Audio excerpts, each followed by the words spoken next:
2 Korintus pasal 4 ayat 1 sampai dengan ayat yang kedua.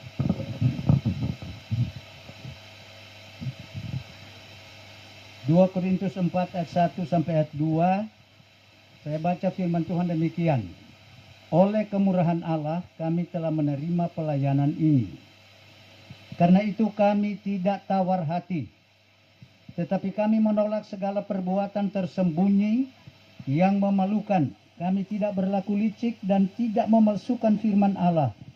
Sebab kami menyatakan kebenaran dan dengan demikian kami menyerahkan diri kami untuk dipertimbangkan oleh semua orang di hadapan Allah. Puji Tuhan, silakan duduk. Saya ingin bicara prinsip-prinsip yang mendasar dalam menjalankan tugas tanggung jawab kepelayanan. Kedua ayat pembacaan kita ini, kalau kita memperhatikan, berisi tentang hal-hal yang sangat prinsip, sangat penting, sangat mendasar, membekali setiap kami hamba-hamba Tuhan, setiap pelayan Tuhan, setiap petugas dalam gereja, apakah itu pimpinan wadah, supaya menjalankan tugas benar-benar sesuai kehendak Tuhan, yaitu menjalankan tugas dengan bertanggung jawab dalam kepelayanan. Prinsip-prinsip mendasar atau penting ini, pertama, oleh kemurahan Allah kami telah menerima pelayanan ini. Ini luar biasa. Menerima pelayanan oleh kemurahan Allah. Menerima pelayanan bukan karena saya mampu. Menerima pelayanan bukan karena kita bisa. Menerima pelayanan bukan karena kita punya latar pendidikan yang tinggi dan baik. Itu penting sekali.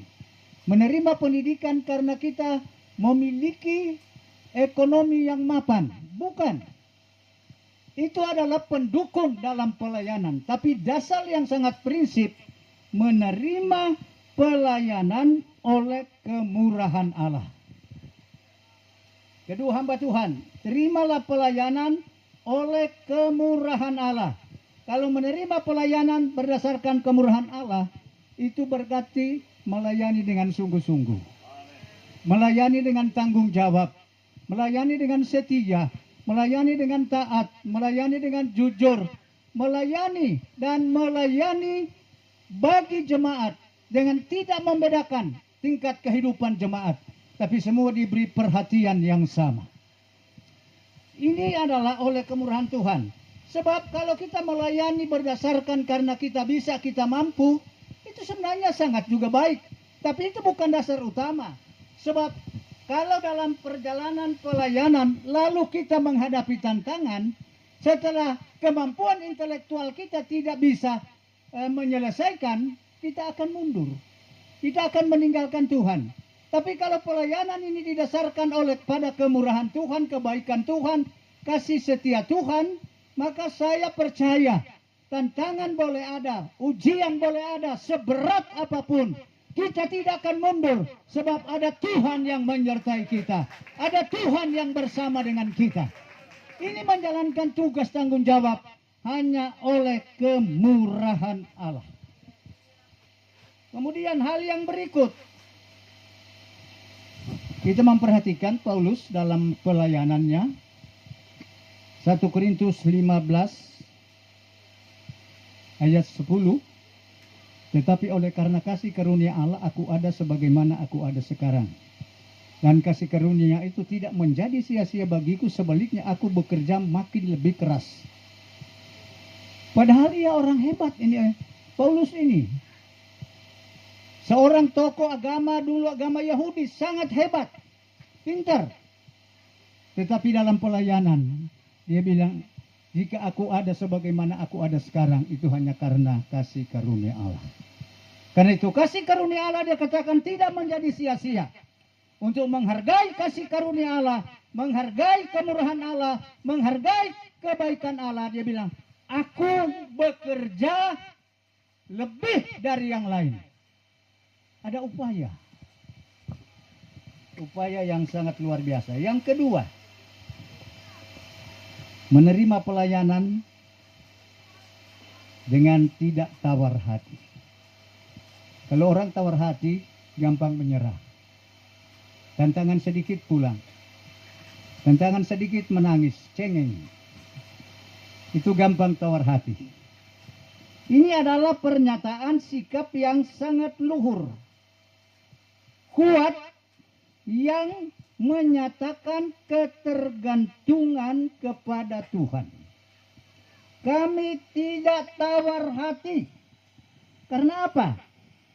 Orang tawar hati itu tidak bertahan dalam segala tugas, dalam segala hal, termasuk pelayanan. Apalagi dalam tantangan. Orang tawar hati itu tidak dipakai oleh Tuhan. Karena tawar hati itu adalah dosa. Saya mau kasih tahu, tawar hati adalah dosa. Tawar hati itu menghina Allah. Allah yang telah mengutus kita dalam pelayanan, lalu kita gampang menyerah dengan tawar hati.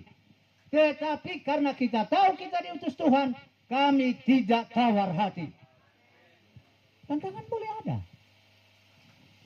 Saya katakan, tantangan justru membuat kita memberi kesaksian tentang kemenangan. Kapan orang bersaksi ada kemenangan? Kalau lewat tantangan. Kalau lewat ujian. Kalau tanpa tantangan dan ujian tidak ada kesaksian kemenangan. Tidak ada kesaksian hebatnya pertolongan Tuhan. Tidak ada kesaksian hebatnya pembelaan Tuhan. Karena itu kepada kedua hamba Tuhan, memang mereka sudah dipersiapkan baik-baik. Tapi jangan tawar hati. Risau, jangan tawar hati. Datang di Moyak, haleluya. Puji Tuhan. Memberi diri dalam pelayanan pekerjaan Tuhan. Tawar hati itu menghasilkan kegagalan. Tawar hati itu mendatangkan kekalahan. Tawar hati itu menghasilkan sungutan. Itu dosa. Bersungut-sungut adalah dosa. Bersungut atau bafeto itu tidak baik. Dalam segala situasi kondisi apapun jangan kita bersungut. Tapi Alkitab selalu mengajar, belajarlah mengucap syukur. Kalau engkau ada beban, ada tantangan, ada ujian, ada pergumulan, bersyukur. Di tengah saat engkau bersyukur, Allah turun tangan. Ini hal yang sangat penting sekali. Itu hal yang kedua yang perlu kita perhatikan. Perhatikan Gideon, mereka ditekan oleh bangsa Midian. Lalu mereka berseru kepada Tuhan untuk mohon pertolongan Tuhan. Tuhan berkata kepada Gideon, kumpulkan pasukan.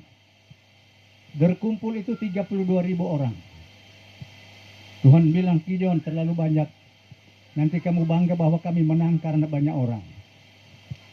Coba engkau berseru, berteriak, hei penakut, pulang. Tahukah kita, orang yang bersedia perang tapi penakut, 22.000 orang. Ini kalau sampai diserang oleh orang Midian, lari semua orang. Penakut. Tinggal 10.000. Tuhan berkata, Gideon bawa mereka di sungai, suruh minum. Yang menjilat seperti anjing, pisahkan. Ini susah sekali kalau orang berjilat, bahaya saudara. Saya kalau orang mulai puji-puji, oh bro begini, om begini. Saya bilang siapa? Karena mau suka kita pe dompet keluar doi.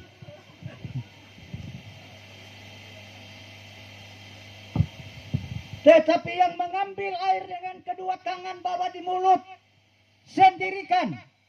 Ternyata dari 10.000 orang, hanya 300 yang mengambil air dibawa ke mulut. Tuhan berkata dengan 300 orang ini, engkau pergi serang orang Midian. Jumlah yang sedikit, jumlah yang minim. Tapi jangan lupa, sedikit bersama Tuhan, jadi kekuatan besar. Daripada banyak tidak bersama Tuhan, jadi kekuatan yang besar. Ini perlu sekali. Yang ketiga, mau cepat-cepat karena dari peletakan batu ada yang mau makan.